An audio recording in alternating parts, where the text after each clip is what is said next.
سورج کی طرح سورج جب چمکتا ہے تو پھولدار زمین پر بھی چمکتا ہے، بدبودار پر بھی چمکتا ہے، اچھی زمین پر بھی اور بری زمین پر بھی چمکتا ہے۔ سورج نہیں دیکھتا کہ اس کو روشنی دوں اور اس کو روشنی نہ دوں، بس اللہ کا ولی وہ ہوتا ہے جو سورج کی طرح ہر کسی کو نوازتا ہے۔ یہ سوال ہوا کہ ولی کسے کہتے ہیں دوسرے موقع پر، تو فرمایا ولی وہ ہوتا ہے جو بہتے پانی کی طرح، جو بہتے پانی کی طرح ہو، کہ پانی بہتا جاتا ہے، جو آئے وہ پی لے، انسان آئے تو پی لے، حیوان آئے تو پی لے، اونٹا آئے تو پی لے، پانی کسی کو منع نہیں کرتا کہ تو مجھے پی اور تو مجھے نہ پی، وہ ہر کسی کے لیے یکساں بہتا چلا جاتا ہے، اور جو اس کے قریب آ جائے اسے سیراب کر دیتا ہے۔ فرمایا اللہ کا دوست وہ ہوتا ہے، اللہ اسی کو اپنا دوست کرتا ہے جو مخلوق کے لیے بہتا چشمہ اور پانی بن جاتا ہے، کہ جو آئے اپنا ہو یا بیگانہ ہو، جو آئے سیراب ہو جائے، جس کی شفاعت اور جس کی شفا اس بہتے پانی کی طرح ہو جائے، اسی کو اللہ اپنا دوست بناتا ہے۔ پھر اسی طرح فرمایا کہ اللہ کا دوست وہ ہوتا ہے جو مثل الارض، جو زمین کی طرح ہو، زمین پر ہر کوئی چلتا ہے، زمین ہر کسی کو راستہ دیتی ہے، انسان ہو حیوان ہو، زمین کسی کو منع نہیں کرتی کہ تو مجھ پر چل اور تو مجھ پر نہ چل، ہر کسی کو راستہ دیتی ہے۔ فرمایا ولی بھی وہ ہوتا ہے جس کی تواضع اور انکساری ہر ایک کے لیے ایسی ہو جائے، ایسی ہو جائے۔ اور پھر آپ سے پوچھا گیا سچا صوفی کون ہوتا ہے؟ سچا صوفی، یہ جو لفظ بولے نا سچا صوفی، اس کا مطلب یہ ڈھونگ بھی ہے، تصوف کے نام پر ڈھونگ بھی ہے۔ تو پوچھا گیا سچا صوفی کون ہے؟ فرمایا صوفی الصادق فی تصوفہ، فرمایا اپنی تصوف میں سچا صوفی وہ ہوتا ہے۔ اس کو ذرا توجہ سے سمجھیے، اس کو ذرا توجہ سمجھیے، اس سے قبل ایک بات سمجھ لیں تاکہ یہ بات آپ کی سمجھ میں آئے۔ یہ جو دنیا ہوتی ہے نا، دنیا کے اندر نیری خجازت کا نام ہے، دنیا کا حسد، دنیا کا بغض، دنیا کی عداوت، دنیا کی محبت، یہ سب کچھ پلیدی ہے۔ اگر من کے اندر ہو تو اس کا نور نہیں آتا، من کے اندر ہو تو اس کا نور نہیں آتا، اس کو دل سے نکالو۔ کس طرح؟ فرمایا سچا صوفی اور سچا اللہ کا ولی اور دوست وہ ہوتا ہے کہ جو دل سے ہر غیر کی صفائی کرے، جو دل سے، کیا فرمایا؟ دل سے ہر غیر کسے کہتے ہیں؟ غیر وہ ہوتا ہے جو اللہ سے دور لے جائے، غیر وہ ہوتا ہے جو اللہ کی یاد بھلا دے، غیر وہ ہوتا ہے جو اللہ کی سے دور لے جاتا ہے، اور جو اللہ کے قریب کر دے وہ غیر نہیں ہوتا ہے۔ جو اللہ کے قریب کر دے، جس کو دیکھ کر مولا یاد آ جائے، اسے غیر نہیں کہتے۔ اعتقادی تعریف تو ہے نا کہ اللہ کے سوا ہر شے غیر ہے، یہ اعتقادی اور کلامی تعریف ہے، مگر اصلاً اس کی تعریف یہ ہے کہ غیر وہ ہے جو مولا سے دور لے جائے۔ ہر وہ شے، توجہ کرے، ہر وہ شے، چاہے کوئی عمل ہو، چاہے کوئی فعل ہو، چاہے کوئی قلب کا حال ہو، چاہے کوئی انسان ہو، ہر وہ شے جو مولا سے دور کرے غیر ہے، جو مولا کے قریب کرے وہ غیر نہیں ہے۔ ہر غیر کو دل سے نکالو، ہر غیر کو دل سے نکالو۔ کسی سائے نے اٹھ کر پھر سوال کر دیا حضور غوث پاک سے کہ حضور یہ بتائیں کہ دنیا ادھر ہے، ادھر اللہ کی محبت ہے، ادھر دنیا اور ادھر اللہ کی محبت۔ اللہ کہتا ہے مجھ سے محبت کرو۔ دنیا میں ماں باپ بھی ہے، بہن بھائی بھی ہے، عزیز و اقارب بھی ہے، بیوی بچے بھی ہے، بزنس بھی ہے، دوست احباب بھی ہے، دنیا کے رشتے ناطے پھوپھا برادری سارا کچھ ہے، اور اللہ کہتا ہے مجھ سے محبت کرو۔ ادھر دنیا ہے، دنیا سے بھی تعلق ہے، دنیا کا کیا کرے؟ دنیا کیا ہے؟ فرمایا بس ایک کام کرو، اور وہ کام آپ نے کرنا ہے۔ ارادہ کر لیں. حضور غوث پاک کی تعلیمات کا ایک حصہ آپ نے فرمایا بس بندہ ایک کام کر لے. کیا؟ دنیا کو چھوڑے نہیں. دنیا کو چھوڑے نہیں تو کیا کرے؟ فرمایا دل سے دنیا کو نکال کر ہاتھ میں پکڑ لے. دل سے نکالے اور ہاتھ میں پکڑ لے اور ضرورت کے مطابق دنیا کو استعمال کرے. ضرورت کے مطابق دنیا. کسی کو اولیاء نے کہا کہ ہاتھ کارگر دل یار. ہاتھ کارگر دل یار. فرمایا دنیا کو دل سے نکالو اور ہاتھ میں لے لو اور ضرورت کے مطابق استعمال کرو. ضرورت کے مطابق استعمال کرو اور دل کو خالی کرو. دل کا جو اندر ہے اس کی صفائی کرو اس کے تاکہ وہ آئے. اس کی خاطر دل کا دروازہ کھلا رکھو. اور وہ تب آتا ہے جب من دنیا کا حسد, دنیا کا دوست, دنیا کی محبت سے پاک ہو جاتا ہے. اور آخر بات اس کے بعد میں پھر اجازت چاہوں گا. پھر حضور غوث پاک رضی اللہ تعالیٰ عنہ آپ سے پوچھا گیا کہ حضور اسی طرح ولایت کے حوالے سے کہ اللہ کا دوست اگر پہچاننا پہچان, اللہ کے دوست کی پہچان, اللہ کے دوست اور ولی کی پہچان, اگر اس کے سوا کوئی نظر آئے باقی سب کچھ ہو سکتا ہے, وہ کبھی اللہ کا ولی نہیں ہو سکتا. اللہ کے ولی کی پہچان فقط یہ ہے اور اسی کے ساتھ کچھ ہے. فرمایا جو اللہ کا دوست ہو جاتا ہے, اللہ کا ولی ہو جاتا ہے, اس کے سوچنے کا انداز بدل جاتا ہے. جس کے سوچنے کا انداز یہ ہو جائے وہ اللہ کا ولی ہو جاتا ہے. وہ کیا؟ فرمایا جس کو دیکھو وہ ہمیشہ مثبت بات کرے.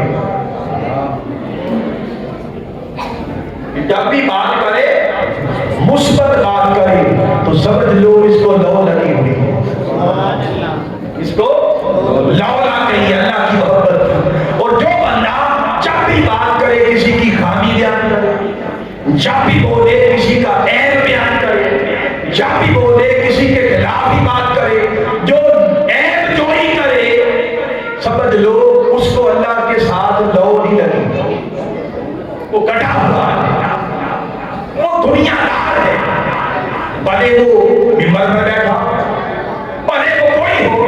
فرمایا جو اللہ کا ولی ہوتا ہے جب بولتا ہے تو خیر بولتا ہے. اس کو یوں سمجھیے, دیکھیں نا یہ گلاس ہے نظر آ رہا, اس میں کتنا پانی جی ہاف ہے نا, آدھا. توجہ کریں, اب اس کو بیان کرنے کے دو طریقے. کتنے طریقے؟ دو.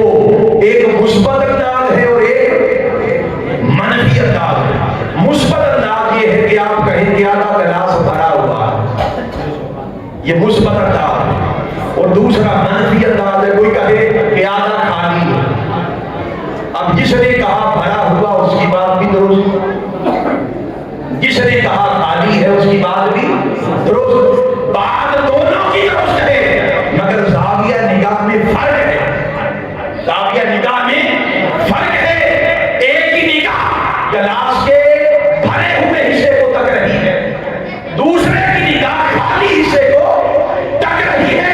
بس جو گلاس کے بھرے ہوئے حصے کو تکے وہ ایمان سے بھرا ہوا ہے, جس کی نگاہ خالی پر ہو عیب پر ہو وہ ایمان سے خالی.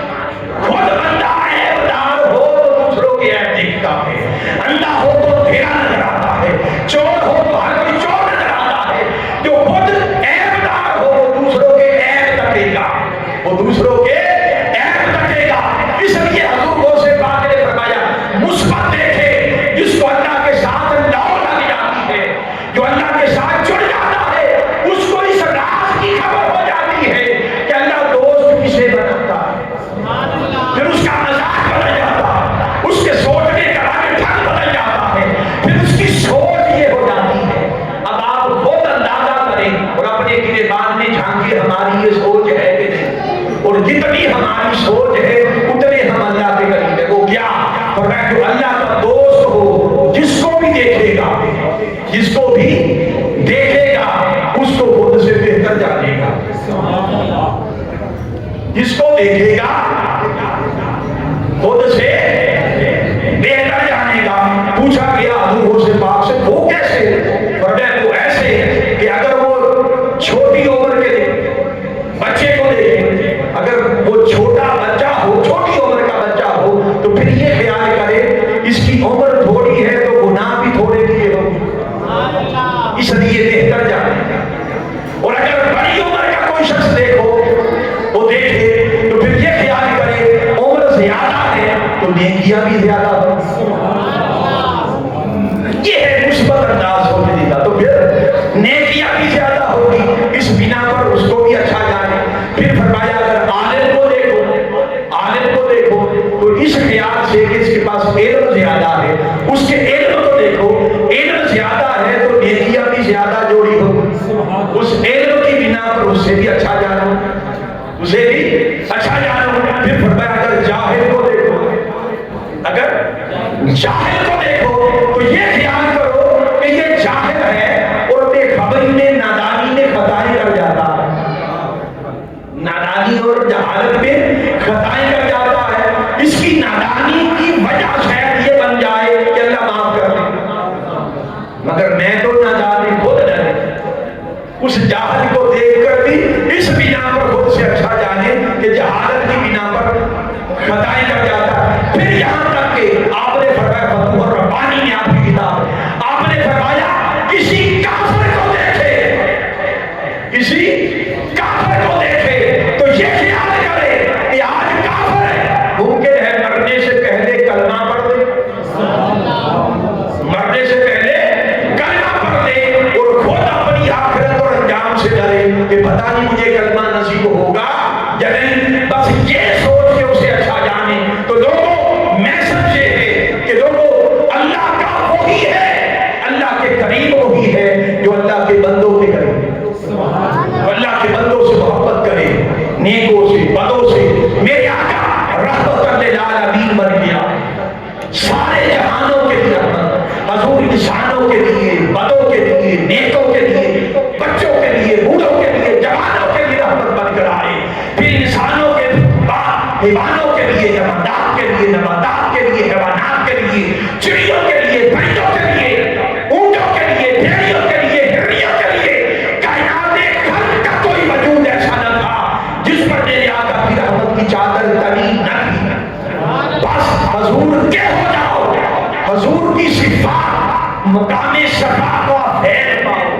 جس کو حضور کی شفا کا فیض ملتا ہے وہی مصطفیٰ والا ہوتا ہے، وہی خدا والا ہوتا ہے. تحریک منہاج القرآن صبح و شام امت کی محبت ہی کا درس دیتی ہے. انسانیت کے ساتھ فدا کا رویہ رکھنا اور لوگوں کے ساتھ نیکی کا سلوک رکھنا اور یہ بہیو کرنا شرک سے لے کر غرب تک. یہ جو تصوف ہے جس میں دین ہے، یہی اسلام ہے، یہی تصوف ہے، یہی سارا کچھ ہے. اسی کے بھلائی ہے، اسی کے ایمان ہے. تحریک منہاج القرآن صبح و شام اسی کا درس دیتی ہے کہ نفرت نہ کرو، محبت کرو. اگر کوئی گناہ کا مریض ہے تو مریض سے اگر ڈاکٹر ہی نفرت کرے اس کا علاج کون کرے گا؟ اس کا علاج کون کرے گا؟ علاج کی خاطر جو مریض ہو اس سے محبت کرو تاکہ اس کے اندر شوق پیدا ہو، اس کو حوصلہ دو تاکہ حوصلے سے وہ ایمان کی طرف آئے. اس لیے میسج یہ ہے کہ اگر چاہتے ہو کہ اللہ تمہیں اپنی دوستی میں لے جائے تو اللہ کے بندوں سے دوستی کرو. اگر چاہتے ہو اللہ تم پر شفقت فرمائے، اللہ کے بندوں کے لیے شفیق ہو جاؤ. اگر چاہتے ہو کہ اللہ تم پر رحم فرمائے تو اللہ کے بندوں پر رحم کیا کرو. یہ تحریک منہاج القرآن کا میسج ہے، اس کو ساتھ لے کے جائیں. بھائی 8:30 ہو گئے، ٹھیک ہے، اب خطاب ختم. اللہ تعالیٰ آپ سب کا حامی ناصر ہو.